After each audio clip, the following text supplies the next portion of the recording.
पुराने समय की बात है। रामनगर नाम का एक गांव था। उस गांव के पास एक घना जंगल था जिसमें राजू नाम का तांत्रिक रहता था। उस तांत्रिक को अपनी तंत्र विद्या पर बहुत ज्यादा घमंड था कि वह जिसे चाहे उसे अपने वश में कर सकता है और जिसे चाहे उसे मार सकता है। गांव वालों को यह बात पता चल गई कि राजू तांत्रिक अपनी तंत्र विद्या का इस्तेमाल करके गांव के युवकों को एक एक करके अपने वश में कर रहा है और कुछ समय बाद ही उन्हें मार देता है। एक दिन रात के समय में गांव के लोगों ने एक टोली बनाई और उस तांत्रिक को मारने के लिए उसके घर की ओर चल दिए। जैसे ही वह सभी लोग उस तांत्रिक के पास पहुंचते हैं तो तांत्रिक उस समय अपनी तंत्र विद्या में लीन होता है और तभी गांव के लोग उसे मिलकर उसकी कुर्ती से बांध देते हैं और आग लगा देते हैं। जैसे ही वह सभी लोग उस तांत्रिक के पास पहुंचते हैं तो तांत्रिक उस समय अपनी तंत्र विद्या में लीन होता है और तभी गांव के लोग उसे मिलकर उसकी कुर्ती से बांध देते हैं और आग लगा देते हैं। वह तांत्रिक वहां उसी कुर्सी पर तड़प तड़प के मर जाता है। गांव वाले सोचते हैं कि अब उन्हें इस तांत्रिक से हमेशा के लिए छुटकारा मिल गया। 4-5 साल तो बहुत अच्छे से निकल जाते हैं और गांव में भी सुख शांति का माहौल रहता है। तभी वहां शहर से 4 लड़के आते हैं और वह सोचते हैं कि क्यों ना आज रात जंगल में बिताई जाए। लड़के घूमते घूमते उस तांत्रिक के इलाके तक पहुंच जाते हैं। वहां वो लोग देखते हैं कि मकड़ी के जाले लगे हुए हैं। गीदड़ वहां भैंसे के मांस को खा रहे हैं। उनमें से एक लड़के का पैर उस कुर्सी से टकराता है और वह देखता है कि यह कुर्सी में कुछ अजीब है। बिना कुछ सोचे समझे वह लड़का उस कुर्सी पर बैठ जाता है और उस लड़के में उस तांत्रिक की आत्मा आ जाती है। आत्मा के आते ही लड़का जोर जोर से चिल्लाता है, अब होगा मेरा इंतकाम पूरा। अब मैं इस पूरे गांव को जलाकर नष्ट कर दूंगा। बाकी के 3 लड़के इस दृश्य को देखते हैं और वापस गांव की ओर भागते हैं और गांव के सरपंच को यह सारी बात बताते हैं।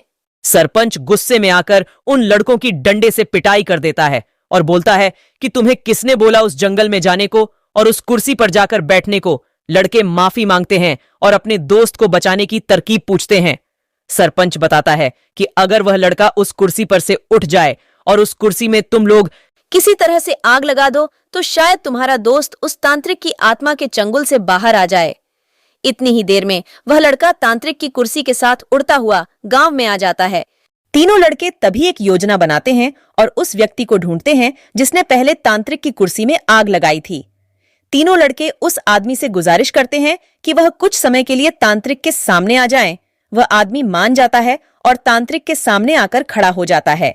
जैसे ही तांत्रिक की आत्मा उस आदमी को देखती है वह कुर्सी से उतर जाती है और मौका मिलते ही तीनों लड़के उस कुर्सी पर मिट्टी का तेल डालते हैं और आग लगा देते हैं, जिससे उनके दोस्त की जान बच जाती है और गांव के लोगों को भी उस तांत्रिक की आत्मा से छुटकारा मिल जाता है। गांव वाले ने सोचा कि अब तांत्रिक से मुक्ति मिल गई है, मगर ऐसा हुआ नहीं। अभी भी गांव के नदी के किनारे में वह तांत्रिक एक एक करके लोगों को दिखाई देने लगी, जिससे यह बात गांव में फैल गई कि वह तांत्रिक उसे नदी के किनारे पर देखा गया है। मगर गांव के लोग यह विश्वास नहीं कर रहे थे कि मरा हुआ तांत्रिक फिर से लोगों को नजर कैसे आ रहा है।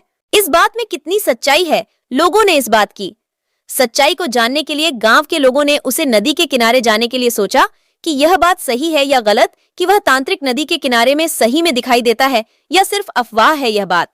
और सभी गांव वाले लोग उस नदी के किनारे गए तो देखा कि सच में मरा हुआ तांत्रिक सभी लोगों को दिखाई देने लगा। अब गांव के लोग सोचा कि अब क्या करे, इस तांत्रिक के छुटकारा कैसे मिलेगा। गांव के बूढ़ा व्यक्ति ने बताया कि राजापुर गांव में एक साधु रहता है, इस समस्या को हल करने में हमारी मदद कर दे। उस साधु ने बताया कि इस तांत्रिक की आत्मा को कैद करना होगा, तभी जाकर लोगों को इस तांत्रिक आत्मा मुक्ति मिलेगी। इसके लिए गांव में पूजा करना होगा और मैं अपने मंत्र की शक्तियों से उसे कैद कर लूंगा। अगला दिन ऐसा ही हुआ, वह साधु उस तांत्रिक की आत्मा को कैद कर लिया।